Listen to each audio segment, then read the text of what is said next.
தீப்பெட்டியை தலையில் சுமந்து விற்று வந்த உடுமலை நாராயணகவி 10,000த்திற்கும் மேற்பட்ட பாடல்களை எழுதியுள்ளார். அதாவது தமிழ் சினிமா பாடலாசிரியர்களில் மிக முக்கியமானவர் உடுமலை நாராயணகவி. சமூகத்திற்கு தனது பாடல்கள் மூலம் பகுத்தறிவு கருத்துக்களை பரப்பியவர். நேரடி அரசியலில் இல்லாவிட்டாலும் முன்னணி அரசியல் கட்சி தலைவர்களுக்கு நெருக்கமாக இருந்தவர். இளம் வயதிலேயே தாய் தந்தையரை இழந்த நாராயணசாமி தனது அண்ணன் வீட்டில் வளர்ந்து வந்தார். தீப்பெட்டியை தலையில் சுமந்து விற்று ஒரு நாளைக்கு 25 காசு சம்பாதித்தார்.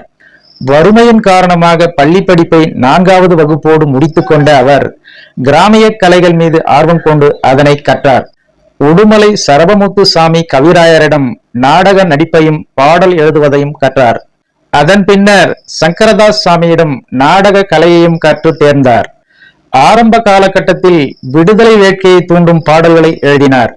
அதன் பின்னர் திராவிட கருத்துக்கள், பகுத்தறிவு கருத்துள்ள பாடல்களை எழுதினார்.